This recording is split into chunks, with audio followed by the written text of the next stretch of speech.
Sinking Media in association with Boxer. Adam Smith, talking Ready to Rock. I just heard a rumour that Ben Whittaker, it's not been announced officially, but will be fighting on the AJ Usyk card. Can you confirm that? I'm hearing the same thing, so I'll wait till it is chalked up and confirmed, but I'll be very excited if Ben is part of the trip to Saudi. It's a huge fight, obviously the compelling rematch between Anthony Joshua and Alexander Usyk.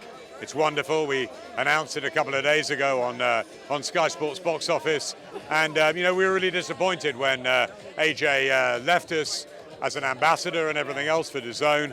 But it's brilliant that we managed to acquire the rights for what I think is possibly the most important fight and night of his whole career. It's a chance for him to try and right the wrong of Tottenham if he can, because Alexander Usyk was absolutely exemplary that night. He was brilliant. We found a new star in Usyk, a pound-for-pound king, one of the great cruiserweights really of all time, and now he's moved up to heavyweight and he's got these titles. But AJ has found a way to come back. When he lost to Andy Ruiz out in Saudi, he was brilliant to become a two-time champion. And all the pressure now is on, and all the questions are whether he can become a three-time champion of the world and join the likes of Muhammad Ali and our own Lennox Lewis in achieving something which is quite incredible, really, if he can do that. But I think the rematch has just got everything. So many questions. What style's he going to take? He's going to adopt. How will Alexander, bless him, have been affected by the horrors in his homeland? He was on the front line. He was told to get out there and fight, box for the country, bring some good, and he's doing a wonderful job for Ukraine. And but how will that have affected him mentally? He's been training out in Dubai. AJ, we know, has got a new man in Robert Garcia and Angel Fernandez with him in Loughborough. Now he's out in Jeddah preparing. It's a fantastic event, and I think to have Ben Whittaker on there would be brilliant for his, fledgling career, his embryonic stage, and I think it would be some experience for Ben to be on a card like that. Of course, part of 258 management, and well done to Ben and 258 if they can make that happen for us. Definitely. A couple of questions about the actual event in Saudi. Obviously, there's mentioned that there was a big delay in Sky announcing the broadcast rights.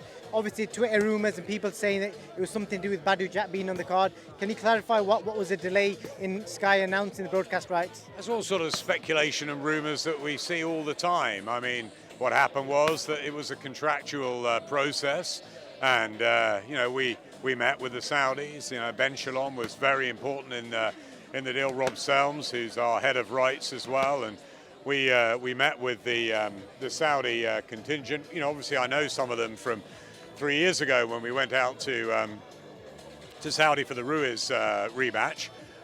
So we worked with the princes and the Skills Challenge group, and obviously once it was sort of verbally agreed, it has to go through a contractual process, and that takes a great deal of time. So that's in the hands of the lawyers and the commercial people, but that's why it was announced when it was on, where are we?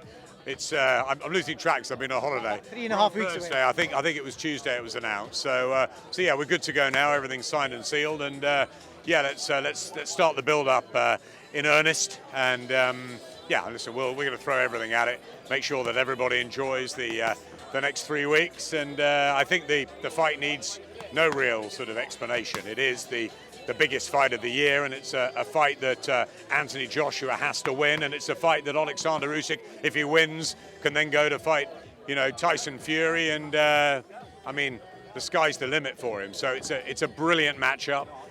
Will it be like it was at Tottenham? Will there be shifts in the plot? Will AJ be able to implement better tactics this time around, or will Alexander Usyk become more confident? He'd have grown into heavyweight more and put on an even more ruthless performance. I can't wait.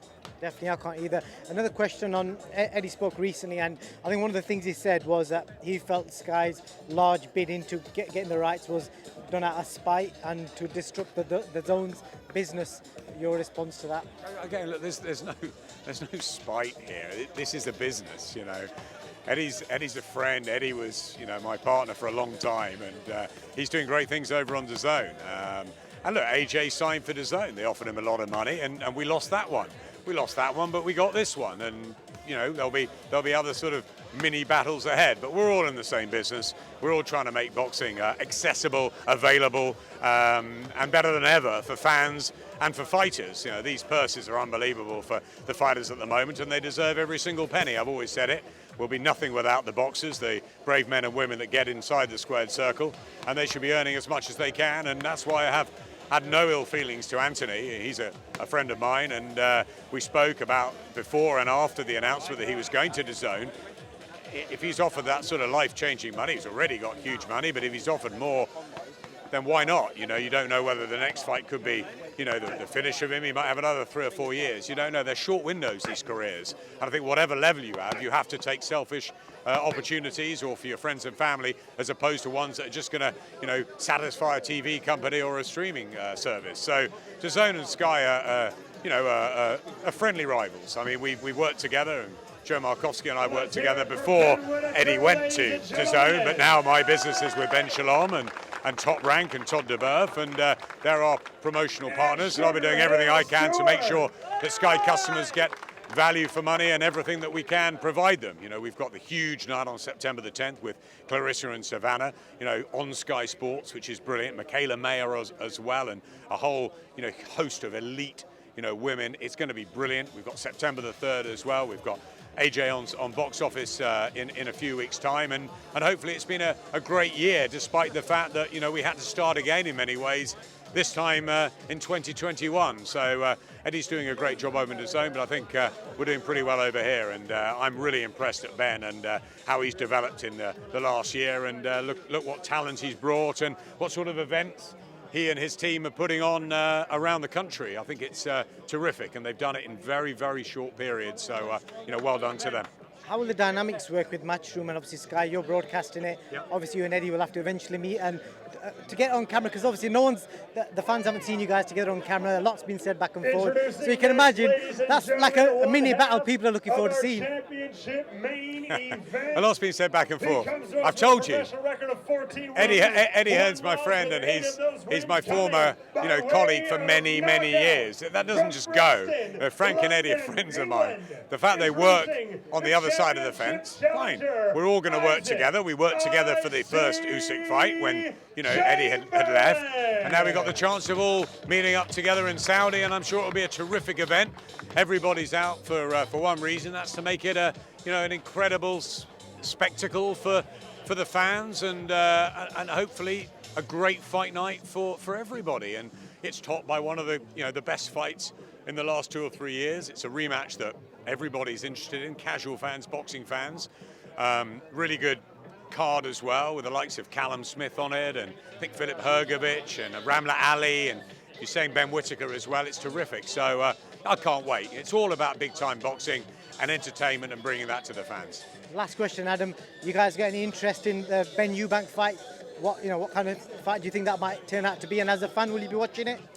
Obviously, it's a huge fight, and it's an interesting fight. It's a fight I'd like to see further down the line, to be honest. I think that Chris would start a big favourite for me. Not just the weight, but I think he's more experienced. I'd like to see Conor develop a little bit more at his own weight. But hey, money talks, and if the fight can be made now, then it's a big spectacle. It's a bit of a fantasy fight becoming reality, isn't it? So yeah, of course I'll be watching it, whatever channel it lands on. But Chris Eubank Jr. has been a brilliant asset to Sky in the last year, and I'm hoping we'll have some big nights ahead for him. I'm a huge admirer of Conor Ben, and I wish him well, whether he takes this fight or not. But for me, it's a fight I'd like to see built up, in a year or two.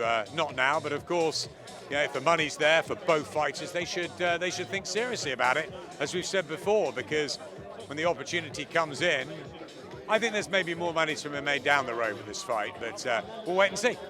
Adam, thank you so much for your time, and well done to you guys at Sky and Boxer for staging such an amazing event. No problem at all. Good speaking to you.